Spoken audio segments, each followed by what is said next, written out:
નમસ્કાર, દૂરદર્શન સમાચારમાં આપનું હાર્દિક સ્વાગત છે। શરૂઆત કરી મુખ્ય સમાચારોથી। સનદી અધિકારી ડી.કે. રવિના અપમૃત્યુની તપાસ સીબીઆઈને સોંપવા આખરે તૈયાર થઈ કર્ણાટક સરકાર। હત્યા કે આત્મહત્યાનો ભેદ ઉકેલવા ભાજપ સહિતના વિપક્ષનું દબાણ રહ્યું કામયાબ। ભારત અને ચીન વચ્ચે સરહદ વિવાદ ઉકેલવા 18મા રાઉન્ડની મંત્રણાનો પ્રારંભ। અજીત દોવલ રાષ્ટ્રીય સુરક્ષા સલાહકાર બન્યા બાદ યોજાઈ રહેલી પહેલી મંત્રણા સફળ રહે તેવા પ્રયત્ન કરશે ભારત। દેશના પ્રત્યેક બાળકને રસીકરણ વડે અભયદાન આપશે મિશન ઇન્દ્રધનુષ। 2020 સુધીમાં સાર્વત્રિક રસીકરણનો લક્ષ્યાંક સિદ્ધ કરવાનો દાવો કરે છે આરોગ્ય મંત્રાલય। અને ભગતસિંહ, સુખદેવ તથા રાજગુરુએ આપેલી કુરબાનીને શહીદ દિન પ્રસંગે સલામ કરે છે ભારત। દેશ વતી અંજલિ અર્પણ કરવા ભગતસિંહના વતન હુસૈનીવાલા પહોંચશે પ્રધાનમંત્રી મોદી।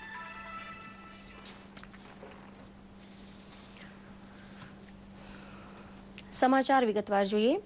કર્ણાટક વિધાનસભામાં મુખ્યમંત્રી સિદ્ધરામૈયાએ સનદી અધિકારી ડી.કે. રવિના અપમૃત્યુની તપાસ સીબીઆઈને સોંપવાની જાહેરાત કરતા ભાજપ સહિતના વિપક્ષનું દબાણ ફળ્યું હતું। તેમણે કહ્યું હતું કે ડી.કે. રવિના પરિવાર અને જનતાની ભાવનાનો આદર કરવા માટે આ નિર્ણય લેવાયો છે।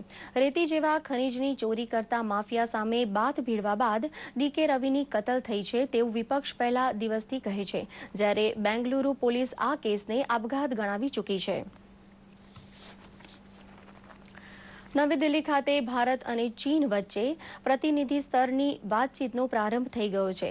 18મા રાઉન્ડમાં સરહદ વિવાદના ઉકેલ ઉપરની મંત્રણાનું નેતૃત્વ રાષ્ટ્રીય સુરક્ષા સલાહકાર અજીત દોવલ કરી રહ્યા છે, તો વિદેશ સચિવ એસ જયશંકર પણ હાજર છે। ચીનના પ્રતિનિધિ મંડળનું નેતૃત્વ યાંગ જીચી કરે છે। અજીત દોવલ રાષ્ટ્રીય સુરક્ષા સલાહકાર બન્યા બાદ આ પહેલી મંત્રણા છે। ચીનના સૈનિકો દ્વારા લદ્દાખમાં થતી ઘૂસણખોરીનો મામલો મંત્રણા દરમિયાન ઉકેલાઈ શકે છે। આરોગ્ય મંત્રી જે.પી. નડ્ડાએ જાહેર કર્યું છે કે રસીકરણ અભિયાનને વધુ ઝડપી બનાવવા કેન્દ્ર સરકાર એક વિશેષ પહેલ કરવા જઈ રહી છે, જેથી 2020 સુધી 100% રસીકરણનું લક્ષ્ય પ્રાપ્ત થાય। સ્વાસ્થ્ય મંત્રાલય તેના મિશન ઇન્દ્રધનુષને વધુ અસરકારક બનાવી દેશનો કોઈ પણ બાળક 7 જીવલેણ બીમારીનો ભોગ બને નહીં તે માટે ઘનિષ્ઠ રસીકરણ હાથ ધરાશે। चिंता का विषय ये रहा कि लगभग 90 लाख ऐसे बच्चे हैं जिनका अधूरा टीकाकरण हुआ है और उसमें से इस 90 लाख में से 20 लाख ऐसे हैं जिनका टीकाकरण हुआ ही नहीं। इसलिए हमारी सरकार जो कृत संकल्प है कि संपूर्ण टीकाकरण होना चाहिए और संपूर्ण टीकाकरण करने के लिए जो बचे हुए 90 लाख बच्चे हैं इनके लिए एक विशेष अभियान लेने का तय किया है और इसका नाम रखा है मिशन इंद्रधनुष।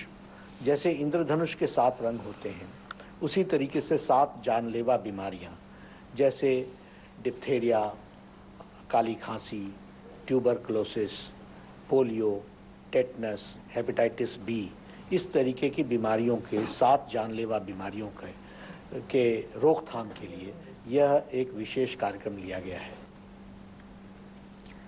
આજે શહીદે આઝમ ભગતસિંહની પુણ્યતિથિ છે। આજના દિવસે 1931માં દેશના વીર સપૂતે ભારત માતાની આઝાદી માટે હસતા મોઢે પોતાના પ્રાણની આહુતિ આપી હતી। તેમની સાથે સુખદેવ અને રાજગુરુને લાહોરની સેન્ટ્રલ જેલમાં ફાંસીને માંચડે ચઢાવવામાં આવ્યા હતા। પ્રધાનમંત્રી નરેન્દ્ર મોદી આજે પંજાબના હુસૈનીવાલા ગામમાં શહીદોને શ્રદ્ધાંજલિ અર્પણ કરશે। પંજાબ માટે રવાના થતા અગાઉ તેમણે અમર શહીદોને ટ્વિટર અંજલિ આપી હતી।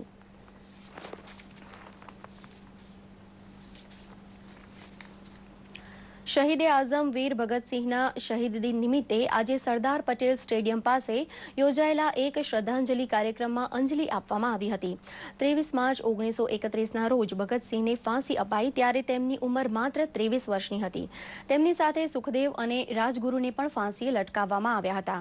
શ્રદ્ધાંજલિ આપવા એકત્ર થયેલા યુવાનો અને વૃદ્ધોએ શહીદો અમર રહો અને ઇન્કલાબ જિંદાબાદના સૂત્રોચ્ચાર સાથે વીર ભગતસિંહની શહીદી યાદ કરી હતી। જે 84મો શહાદત દિન છે, અમે વિદ્યાપીઠ અને સ્ટેડિયમના સ્વિમિંગના મિત્રો અહીંયા બધા ભેગા થઈને એમને શ્રદ્ધાંજલિનો આ કાર્યક્રમ કરી રહ્યા છે.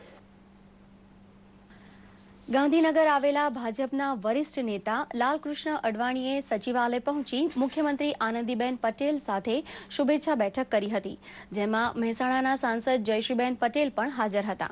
પોતાના મત વિસ્તારની મુલાકાતે આવેલા શ્રી અડવાણી પોતે દત્તક લીધેલા સાણંદના બકરાણા ગામે જઈ અનેક નવા કામનું ભૂમિપૂજન કરવાના છે.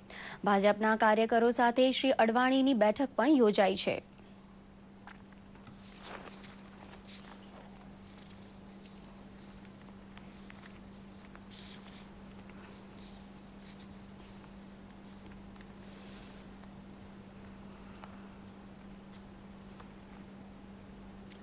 અરબી સમુદ્રમાં ભારત પાકિસ્તાન વચ્ચેની દરિયાઈ સરહદે ગઈ સાંજે 57 જેટલી માછીમાર boat Pakistan marine security agency દ્વારા કોસ્ટગાર્ડને પાછી સોંપવામાં આવી હતી. 416 જેટલા બોટ માલિકો અને ટેકનિશિયનોને લઈ પોરબંદરથી કોસ્ટગાર્ડના વિજિત અને રાજરતન જહાજ પાકિસ્તાન તરફથી પાછી મળનાર બોટનો કબજો લેવા માટે મધદરિયે ગયા હતા. ટ્રોલર સાથે 57 માછીમાર બોટને કિનારે આવવા નીકળેલો કાફલો આજ સાંજ સુધીમાં પોરબંદર પહોંચવાની ધારણા છે. અને હવે જોઈએ કેટલાક રાષ્ટ્રીય સમાચાર સંક્ષિપ્તમાં.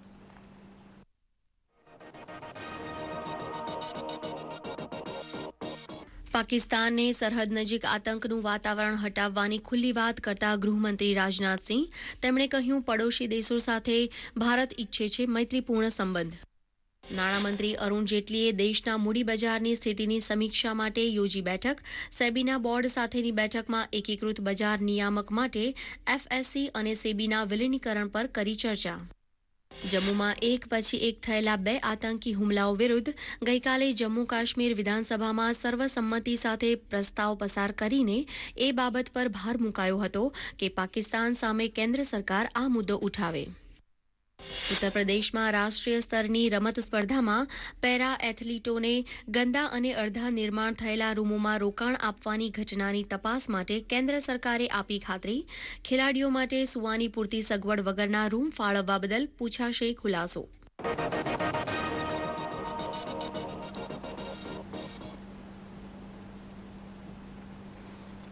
હવે જોઈએ કેટલાક ગુજરાત વિશેના સમાચાર સંક્ષિપ્તમાં.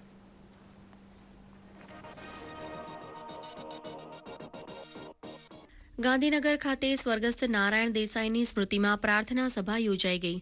રાજ્યપાલ ઓપી કોહલીએ ગાંધીવાદી નારાયણ દેસાઈએ શ્રદ્ધાંજલિ અર્પણ કરતા તેમના ગાંધી વિચારોને બિરદાવ્યા હતા.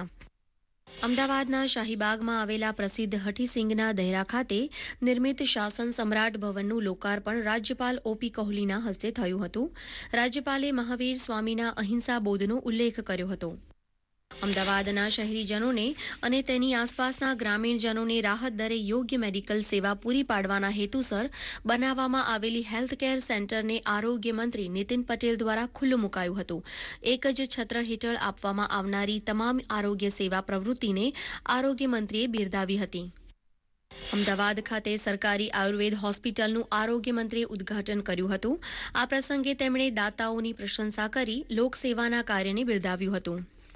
રાજપીપળા ખાતે મહિલા બાળકો અને કિશોરીઓના આરોગ્યની ચકાસણીનો કાર્યક્રમ યોજાયો હતો, જેનું ઉદ્ઘાટન સ્થાનિક ધારાસભ્ય શબ્દશરણભાઈ તડવીના હસ્તે થયું હતું. તબીબોએ આરોગ્ય તપાસ સાથે કરી યોગ્ય માર્ગદર્શન પણ આપ્યું હતું. અંબાજી ખાતે યોજાયેલ ત્રિદિવસીય અંબાજી મહોત્સવનો આજે ત્રીજો અને અંતિમ દિવસ છે. ચૈત્રી માસની નવરાત્રી નિમિત્તે આ મહોત્સવ યોજાયો છે. સાંસ્કૃતિક પ્રવૃત્તિના કમિશનર ડોક્ટર નરેન્દ્રકુમાર મીણાએ આ મહોત્સવનું ઉદ્ઘાટન કર્યું હતું.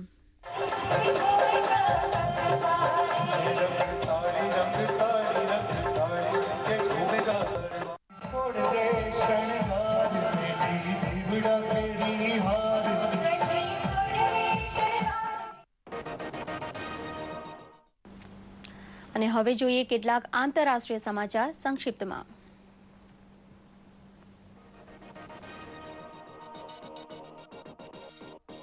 યમનમાં ફાટી નીકળેલા ગૃહયુદ્ધ પ્રત્યે ચિંતિત બની સંયુક્ત રાષ્ટ્રએ રાજકીય પક્ષોને દેશ બચાવવા કરી અપીલ. મુસ્લિમ ત્રાસવાદીઓના હુમલા વધતા હિંસામાં હોમાયું છે યમન.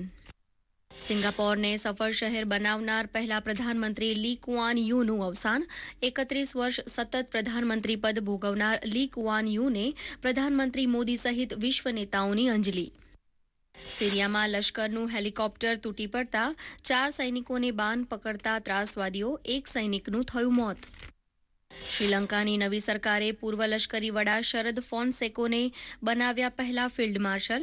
અગાઉની રાજપક્ષે સરકારે આ લશ્કરી વડાને મોકલ્યા હતા જેલમાં. ભુજ ખાતે રમતગમત અને સાંસ્કૃતિક પ્રવૃત્તિ વિભાગના ઉપક્રમે ભુજ જિલ્લા રમતગમત અધિકારીની કચેરી દ્વારા આપણી સરહદોને ઓળખો કાર્યક્રમ શરૂ થયો છે. રાજ્યના વિવિધ જિલ્લાઓમાંથી આવેલા 100 જેટલા યુવક યુવતીઓ તારીખ 21 માર્ચથી 30 માર્ચ સુધી કચ્છના સીમા વિસ્તારની મુલાકાત લેશે. ઉપરાંત રાજ્યના યુવાધનને સરહદ પર કામ કરતા જવાનોને કપરી કામગીરીથી પણ માહિતગાર કરવામાં આવશે. રાજ્યના યુવાનો શારીરિક તથા માનસિક સ્તરે મજબૂત રીતે વિકસે તે માટે રાજ્ય સરકાર ઘણા વર્ષોથી આ કાર્યક્રમોનું આયોજન કરી રહી છે. સાબરકાંઠાના ખેડબ્રહ્મામાં આવેલા પોશીના ખાતે આંગણવાડીના કાર્યકરોની 1 દિવસીય કાર્યશાળા યોજાઈ હતી, જેનો હેતુ નવજાત શિશુ અને બાળકોને પોષણ સંબંધિત કાર્યક્રમના અનુભવોનું આદાન પ્રદાન કરવાનો હતો. યુનિસેફ તથા જિલ્લા પંચાયત સાબરકાંઠાના સંયુક્ત ઉપક્રમે યોજાયેલી આ કાર્યશાળામાં યુનિસેફ ગુજરાતના વડા જેરુ માસ્ટર ઉપસ્થિત રહ્યા હતા. તેમણે જણાવ્યું હતું કે બાળકના જન્મ બાદ તુરંત અને 2 વર્ષ સુધી સ્તનપાન કરાવવામાં આવે તો બાળ મૃત્યુદર ઘણા અંશે ઘટાડી શકાય છે. આ કાર્યક્રમમાં વિભાગ સંબંધિત અધિકારીઓ સહિત 1000 જેટલી બહેનો સામેલ થઈ હતી. આંગણવાડી કાર્યકર્તીઓ અને NRLDFના વોલન્ટિયર્સને એક ભાષામાં લોકપ્રિય બનેલું ગીત તેના સ્વર અને બંદિશ સાથે બીજી ભાષામાં ગાઈ બતાવવું અઘરું છે, પરંતુ પ્રયોગવીર ગાયકોએ કરેલા પ્રયોગને તમે પણ માણો. लिख्यतो करगो जिस मम लिख्यते नामस्मिन् तव